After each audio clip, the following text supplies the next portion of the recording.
Usted recordará que estamos desarrollando esta serie de mensajes en este mes de julio, y a esta serie de mensajes le hemos titulado Mentiras que nos quitan libertad. ¿Usted recuerda eso? Que nuestra serie se llama Mentiras que nos quitan libertad. Y pensando precisamente en las mentiras, hay que recordar que las mentiras son aquellos pensamientos, aquellas creencias o aún convicciones que solemos pensar que son verdad. Sin embargo, no lo son, son falsedades.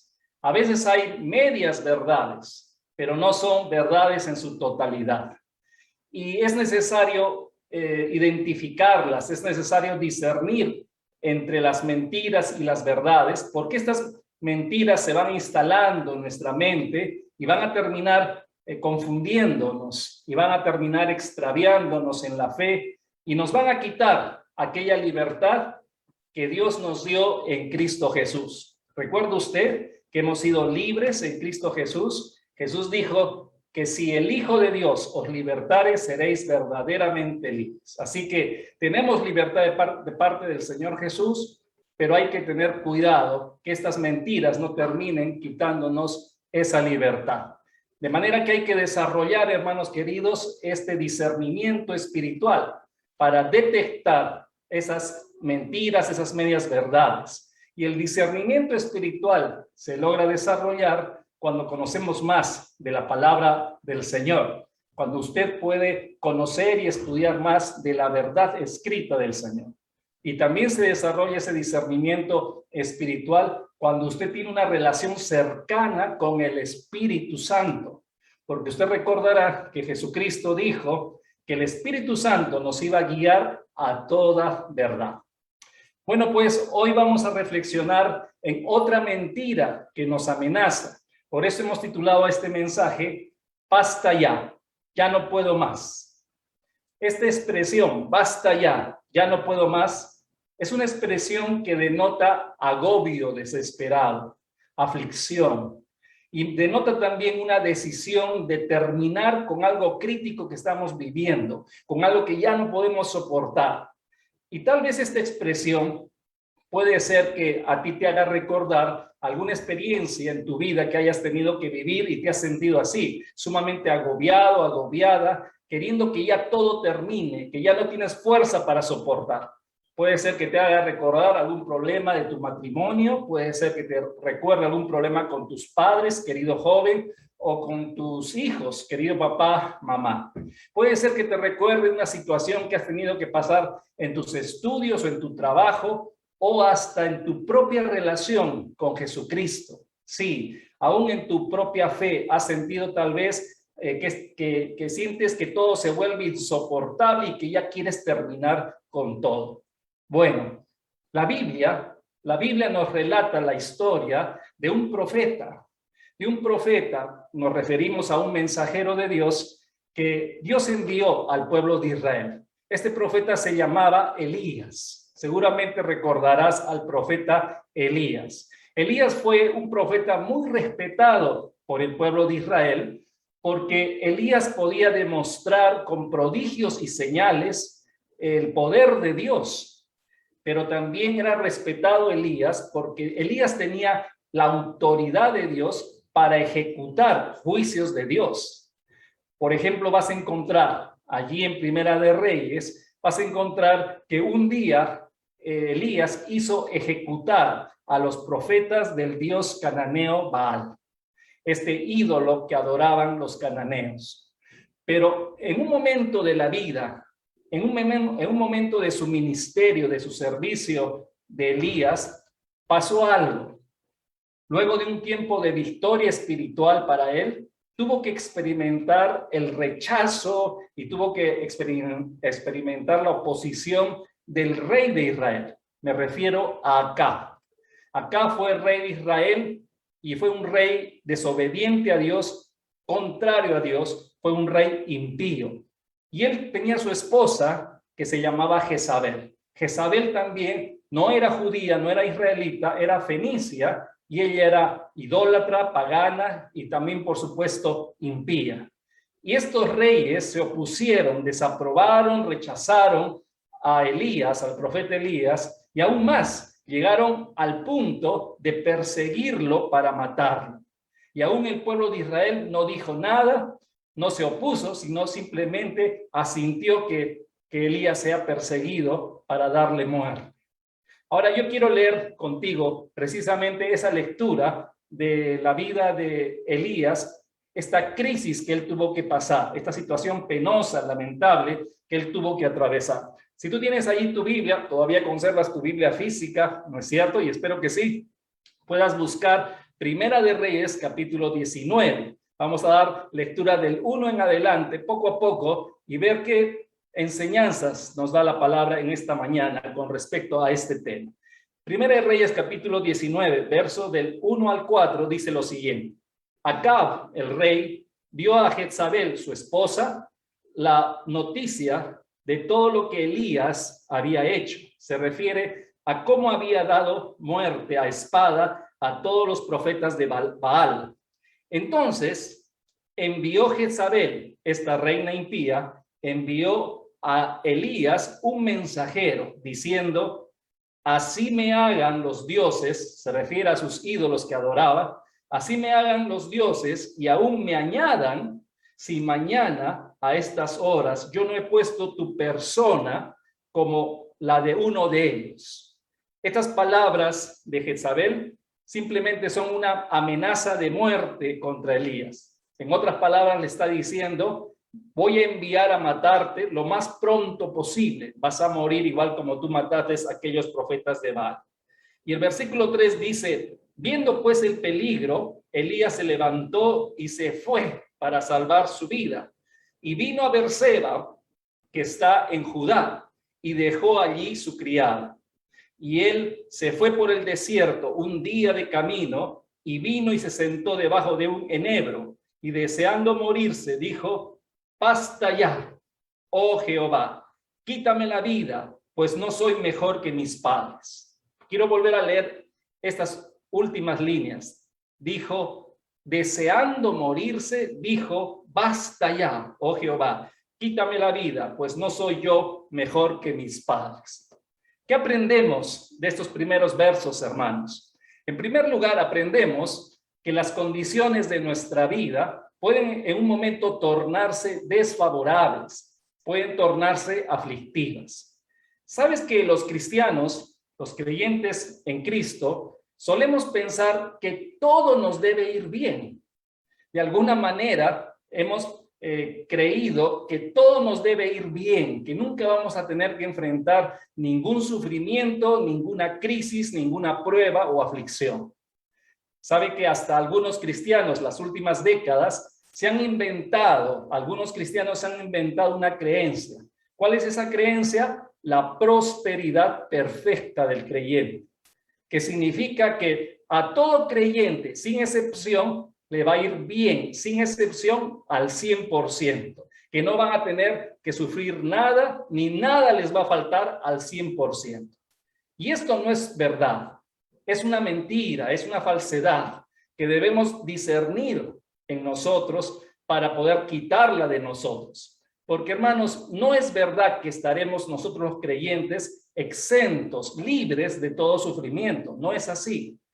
Tal como vemos en la historia de Elías, vemos que Elías, que era un fiel profeta de Dios, fíjese cómo su vida se tornó en una situación aflictiva, en una situación sufrida. Se tornó en una situación en que tenía el temor aún de su propia vida, de perder su propia vida. Igual yo podría mencionar otros personajes, otras personas que igualmente sufrieron, como por ejemplo el profeta Daniel, sus amigos de Daniel, como por ejemplo José, el hijo de Jacob, o como por ejemplo los apóstoles que siguieron a Jesucristo. Todos ellos sufrieron y murieron por causa de su fe. Y también a Esteban, ¿recuerda a Esteban? Que fue apedreado hasta la muerte. Pudiera continuar mencionando, pero lo cierto es que no estaremos los creyentes exentos de sufrir. Y hermanos, quisiera repetirles algo que seguramente usted ya escuchó antes. Es lo siguiente. Jesucristo no nos prometió, escúchelo por favor, Jesucristo no nos prometió a quienes hemos creído en Él que nunca sufriríamos. No lo hizo, no lo prometió. Nunca prometió el Señor que nunca estaríamos desalentados o en crisis, sino más bien el Señor nos advirtió todo lo contrario. Jesucristo nos advirtió que en este mundo, en esta vida, íbamos a tener aflicciones, pero que debíamos confiar en Él en medio de esas aflicciones, que debíamos confiar en Él. Acuérdate que en Juan capítulo 16, verso 33, Jesús dice eso, dice, estas cosas os he hablado para que en mí tengáis paz.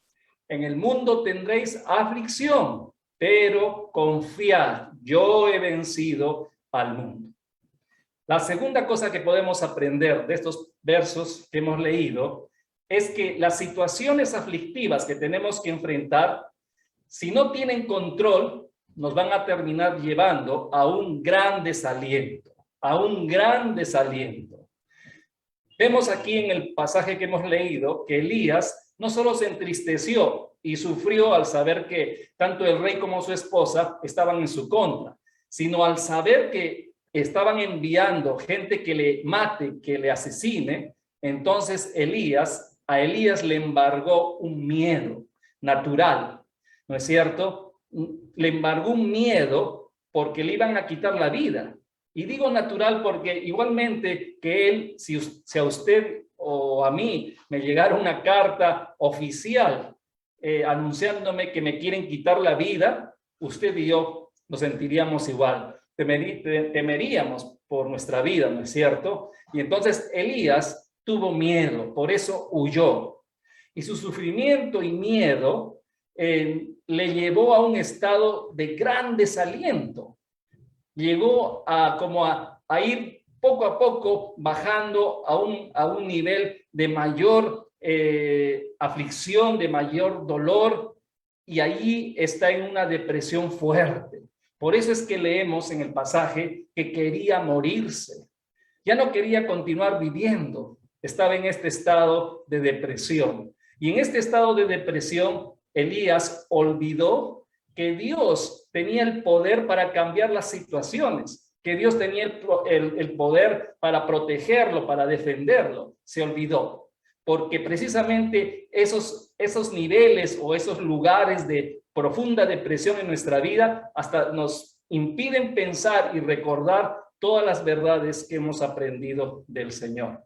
Pienso, hermanos queridos, que Elías, en su vida de joven o en su vida de adulto joven, debe haber enfrentado otros sufrimientos, como toda persona, y él supo manejar esos sufrimientos y pudo controlarlos, pero esta aflicción que estamos leyendo, él no pudo manejarla y perdió el control de sus emociones, de su voluntad, y terminó en este gran desaliento, en este foso profundo de la depresión.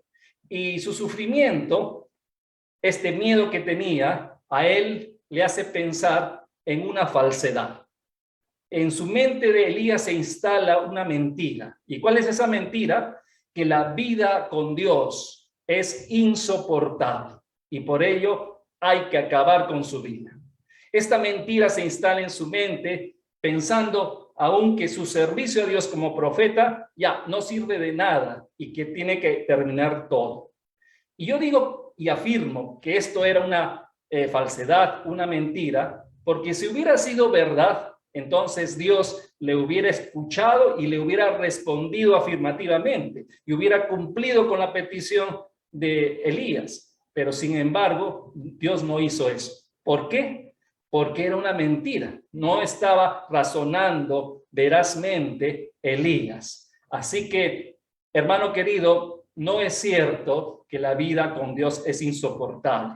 Y hermanos, también debemos entender y estar conscientes que nuestras aflicciones, las aflicciones que te toque vivir, que Dios permita que vivas, los conflictos y las crisis que Dios permita que vivas, tienen un propósito. El Señor nos por capricho no permitirá que suframos. Él tiene un propósito, el propósito de forjar algo en nosotros.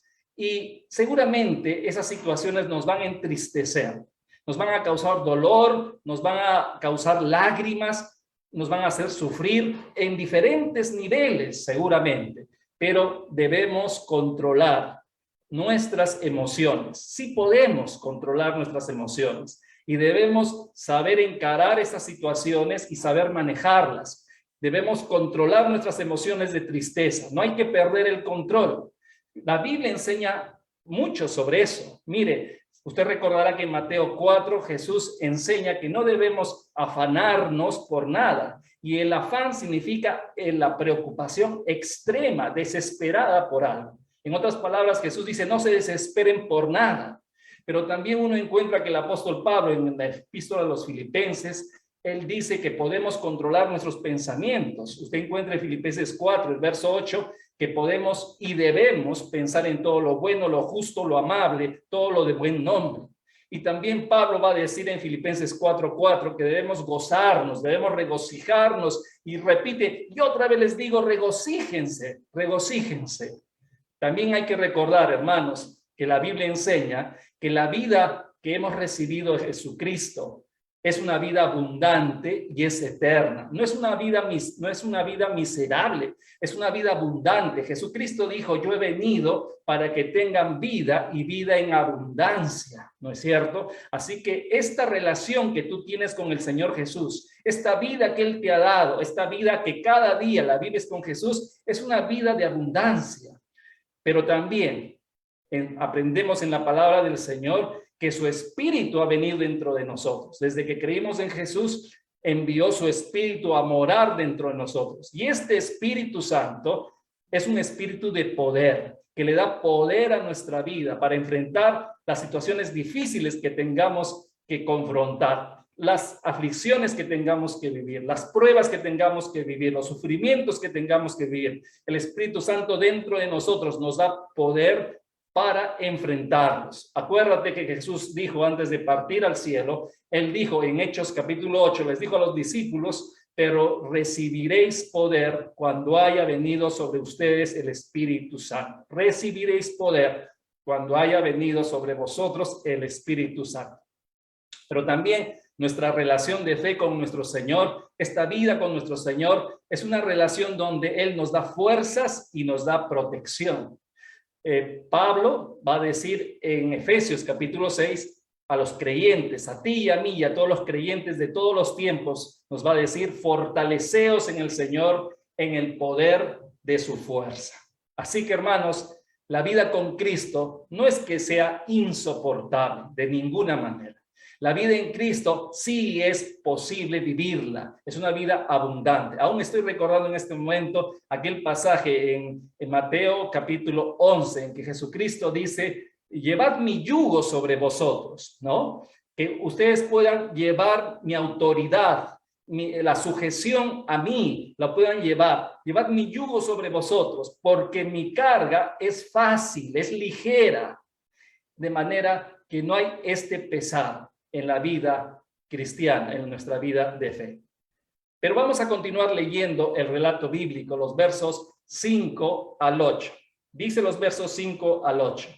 Y echándose debajo del enebro Elías, y deseando morirse, dijo, basta ya, oh Jehová, quítame la vida, pues no soy yo mejor de mis padres. Y dice el verso 5, y echándose debajo del enebro se quedó dormido, y aquí luego un ángel le tocó y le dijo, levántate y come.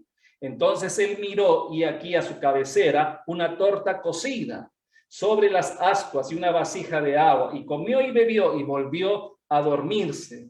Y volviendo el ángel de Jehová la segunda vez, volvió a tocarle como a despertarlo, ¿no es cierto? Y le dice, levántate y come, porque largo camino te resta caminar. Así que Elías se levantó, pues volvió a comer, volvió a beber y se levantó, y fortalecido con aquella comida, caminó 40 días y 40 noches hasta Horeb, el monte de Dios. Y eso nos hace pensar en Sinaí. ¿Qué podemos aprender de estos versos, hermanos? Que no estamos solos, no estamos solos. Dios va a acompañarnos, pero también Dios va a atender todas nuestras necesidades. Sabe que al leer esos versículos que acabamos de hacerlo, nos damos cuenta que nuestra aflicción, cuando está descontrolada, va a terminar aún afectando nuestra área física. ¿Se dio cuenta de eso? Elías dejó de comer y dejó de hidratarse, dejó de beber agua, y todo eso causó una debilidad física en él. Está débil por no comer y no beber. Y eso suele pasar cuando usted y yo estamos en una situación de tristeza, cuando nos sentimos desconsolados, se nos quita el hambre, ¿no es cierto? Y eso pasó con Elías. Y por eso ya está agotado físicamente, y por eso va y se pone debajo del enebro y se duerme allí. Y Dios lo permite porque sabe que el sueño es necesario para poder usarlo, el sueño, para el restablecimiento de Elías.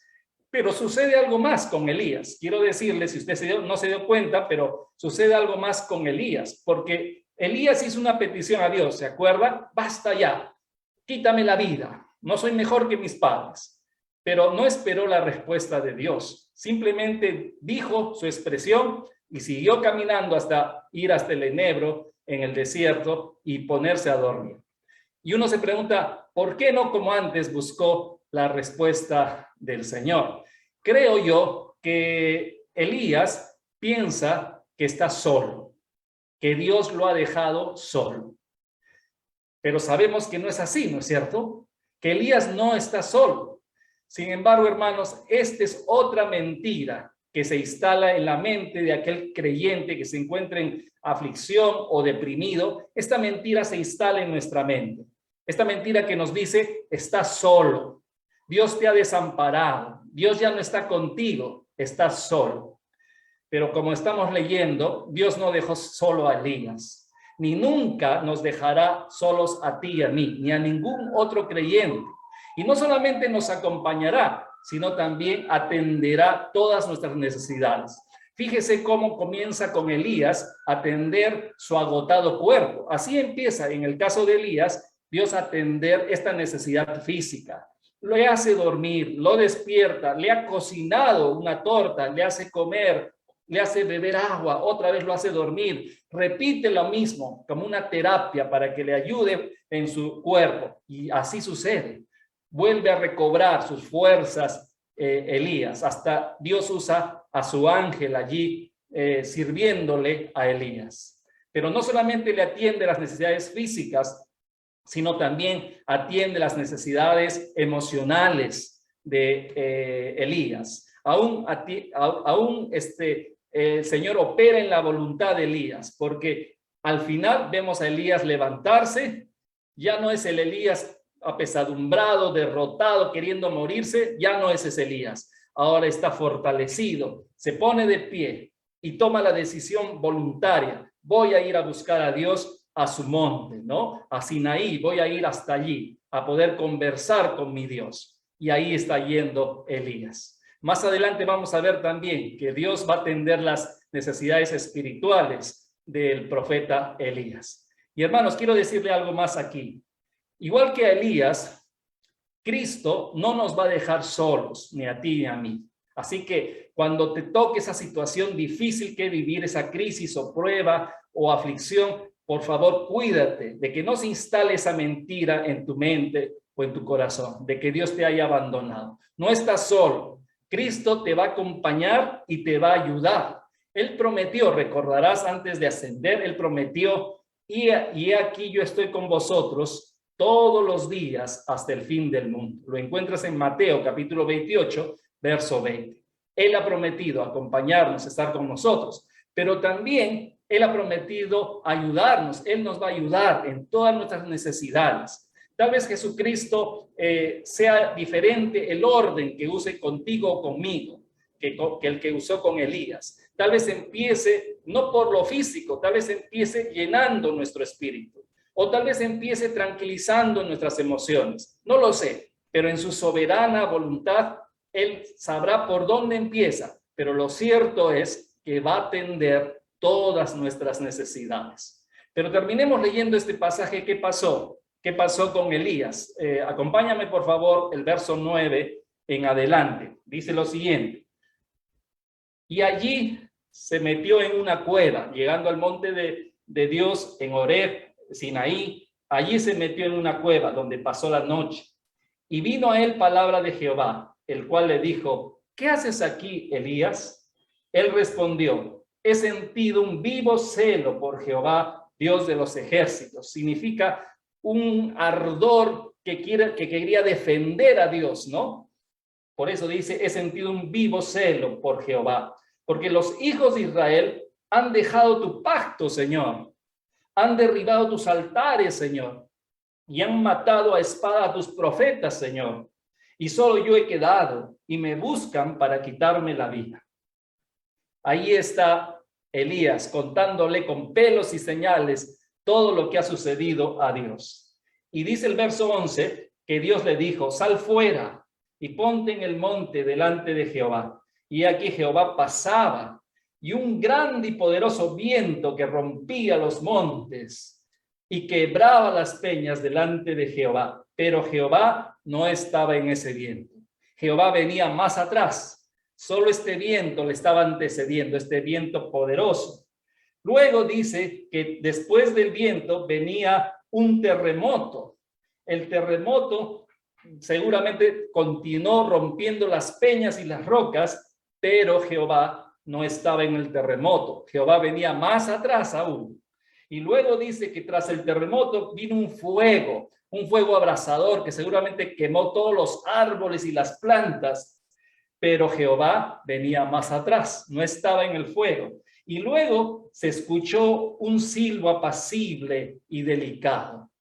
Y ahí estaba Jehová viniendo, acompañado de ese silbo apacible y delicado. Y dice el verso 13 que cuando lo oyó Elías, cubrió su rostro con su manto y salió y se puso a la puerta de la cueva. Y he aquí vino a él la voz de Dios, diciéndole otra vez: ¿qué haces aquí, Elías? Ahora, hermanos, como hemos leído, ya en el monte de Dios, vemos pues a Elías allí, y Dios es quien conversa con Elías. Dios es el que comienza a dirigirse a Elías con esta pregunta: ¿qué haces aquí, Elías? Dios es el que restablece la comunión, la comunicación que tenía Elías con Dios. Es Dios que toma la iniciativa preguntándole: ¿qué haces aquí, Elías? Esta pregunta no es solamente queriendo información. Esta pregunta tiene su ternura, tiene su preocupación de parte de Dios. Es la pregunta del padre diciéndole al hijo, o del amo diciéndole a su siervo: ¿qué es lo que está pasando contigo? ¿No? ¿Qué es lo que está sucediendo, querido Elías? ¿Qué es lo que está sucediendo? Y ahora le vemos a Elías con diferente condición. Ahora está fuerte físicamente, emocionalmente fuerte, y le responde a Dios. Le cuenta todo lo sucedido. Esta es una oración sincera de parte de Elías. Le dice todo lo que ha pasado, pero también cómo él se ha sentido. Y entonces Elías no se está dando cuenta, tal vez no se daba cuenta, pero en esta conversación, al reanudar la conversación con Dios, con este poderoso Dios, el espíritu de Elías estaba siendo sanado, estaba siendo reedificado, como reconstruido, ¿no? Porque el espíritu de Elías lo necesitaba. Y eso es lo que faltaba. Ya fue restituido físicamente, emocionalmente, y ahora faltaba que su espíritu también sea sanado, reedificado. Y hermanos queridos, hemos sido nosotros, desde que llegamos a la iglesia, desde que llegamos a Cristo, hemos sido enseñados que la oración es una importante disciplina que todos los cristianos debemos aprender y practicar, ¿no es cierto? Porque la oración nos permite comunicarnos con Dios. Con la oración podemos conversar con Él. Y en nuestras crisis y depresiones es necesario la oración sincera para que Dios pueda ministrar de su espíritu a nuestro espíritu y para que nuestro espíritu sea entonces sanado, sea fortalecido, sea reedificado, si es que como una pared se ha caído por la situación que ha pasado, necesitamos que el Señor otra vez lo reconstruya, ¿no es cierto? Así que Jesucristo, pensando en Jesucristo, en su propio momento crítico allí en Getsemaní, recordarás, Jesucristo en su propio momento crítico en Getsemaní oraba al Padre y le decía a sus discípulos que estaban más allá, oren ustedes también, para que sean fortalecidos y puedan resistir la tentación. No olviden, hermanos, no olvidemos que la oración nos fortalece en momentos de crisis. Y la última enseñanza que quisiera dejarles es que la presencia de Dios, este último pasaje que hemos leído nos enseña que la presencia de Dios en nuestras vidas es vital, es vital. Mire, vemos que Dios le pidió a Elías presenciar, estar allí afuera de la cueva mirando la presencia de Dios pasar.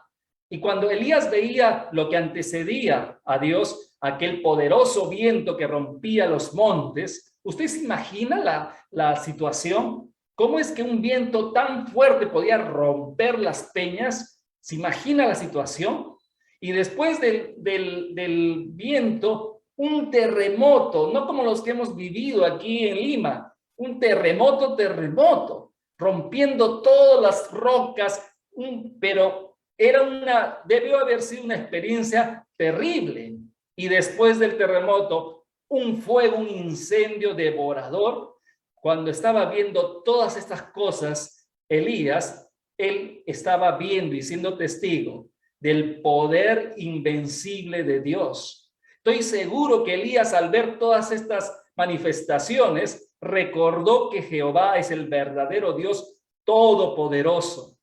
Y entonces seguramente Elías dijo, este Jehová a quien sirva, pues él es todopoderoso. No hay hombre en la tierra, ni imperio en la tierra, en ningún momento, ni en el pasado, ni el presente, ni el futuro. No hay hombre ni imperio que pueda vencer a mi poderoso Dios.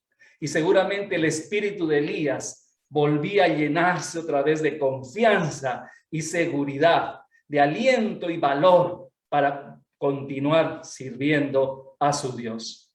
Hermanos, para nosotros también la presencia de Dios es vital, no solo en nuestras crisis.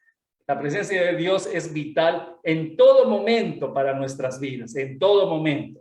Cuando estés en los momentos apacibles, llenos de gozo, de alegría en nuestra vida, es necesario la presencia del Señor, su llenura en nosotros, pero también en los momentos difíciles, en los momentos críticos de los cuales estamos hablando esta mañana, porque la presencia de Dios comunica fortaleza a nuestra vida y también la presencia de Dios comunica ternura a nuestro espíritu, porque la Biblia dice que Dios es amor.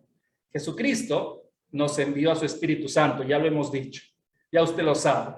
Al creer en Jesucristo, Jesús envía a su Espíritu Santo a vivir dentro de nosotros. La tercera persona de Dios está viviendo dentro de ti y de mí, si es que has creído en Jesús. Ya tenemos su presencia, pero debemos permitirle que Él pueda llenar nuestra vida. ¿Y a qué me refiero con llenar? Significa permitirle que Él tome control de toda área de nuestra vida, de nuestra voluntad, de nuestros sentimientos, de nuestras emociones, de nuestros pensamientos, dejar que Él llene, que Él gobierne soberanamente en todo nuestro ser. Y eso significa como declinar a nuestra voluntad y decir, Señor, aquí estoy, por favor, encárgate de mis emociones, encárgate de mis sentimientos, toma control de toda área de mi vida. Y el Señor, el Espíritu Santo, lo hará. Por eso el apóstol Pablo ordenaba, no se llenen de otras cosas vanas, más bien llénense o busquen llenarse del Espíritu Santo. Eso lo encuentras en Efesios 5:18. Bien, hermanos, espero que podamos, como decíamos en todo el mensaje, el que podamos identificar esas mentiras que se quieren instalar en nuestra mente y las podamos desechar. Es mentira que no vamos a sufrir en nada. Es mentira que vamos a estar exentos de todo sufrimiento. Es mentira que vamos a quedar solos y desamparados por Dios. Es mentira. Es mentira que la vida con Dios o su servicio a Dios es insoportable. Es mentira. Lo cierto es que Dios sí va a permitir que vivamos crisis y aflicciones en nuestra vida, pero con un buen propósito. Pero también es cierto que Él no nos va a dejar solos en ningún momento. Y no solamente nos va a acompañar, sino también va a atender toda necesidad nuestra. Y además es una verdad, que la vida que Cristo nos dio es una vida abundante y es eterna.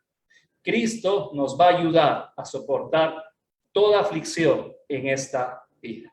¿Qué le parece si podemos terminar orando un momentito? Cierra ahí sus ojos donde está usted. Por favor, diríjase al Señor. Tal vez tu vida haya estado así, tal vez, en desaliento, en tristeza, y como que has querido que ya tu vida de fe termine, ya no lo soportas más. Pero Dios ha querido que esta mañana tú puedas escuchar estas verdades que deben alentar tu corazón. Son verdades de Dios que deben alentar tu corazón. Así que te pido que ahí en tu casa, donde estés, hermano querido, hijo, hija de Dios, puedas dirigirte al Señor y decirle, ayúdame, Señor. Igual como Elías fue a buscar al monte de Dios a Jehová. Tú puedes ahí en tu casa dirigirte al Señor y decir, Señor, te necesito. Tú ves cómo estoy desalentado, desanimado, deprimido, deprimida. Ayúdame, Señor. Fortaléceme, Señor, por favor, en esta mañana. Creo, Señor, que tú estás conmigo, que no me has desamparado. Díselo en tus propias palabras y deja que el Espíritu Santo, o pídele que el Espíritu Santo te llene y deja que llene tu vida, te sane, te vuelva a levantar. Te dejo ahí orando un tiempito, querido hijo, hija de Dios. Pero si todo está bien y estás tranquilo y tranquila y estás en victoria, dale gracias al Señor ahí en oración. Dale gracias al Señor en oración. Dile, gracias, Señor, porque en este tiempo no estoy en aflicción porque así tú lo permites. Pero cuando me toque el momento, me voy a aferrar a ti, voy a buscar tu presencia, voy a ser un hombre y una mujer de oración, porque quiero que mantenerme allí firme contigo y no terminar descontrolándome y terminar deprimido totalmente. Ora allí donde estás. Padre, gracias queremos darte en esta tarde. Gracias, Señor, por tu palabra. Tú conoces la condición de cada uno de nosotros. Aquí estamos necesitados de ti, Señor. Y una vez más te pedimos que puedas guardar nuestra mente y corazón de todas estas medias verdades, de estas mentiras totales. Tú nos des este discernimiento para identificarlas y sacarlas, desarraigarlas de nuestra mente, Señor. Más bien, Señor, creer en tus verdades, creer que tú, Señor, vas a permitir los sufrimientos con un propósito tuyo, Señor, pero que no nos vas a dejar solos y que vas a atender todas nuestras necesidades. Tú, Señor Jesús, nos has dado una vida abundante y eterna que vivir. Ayúdanos a vivirla con gozo, con regocijo y paz en ti. En el nombre de Jesús, oramos así, Señor, agradecidos. Amén. Amén. Bien, hermanos, Dios les bendiga.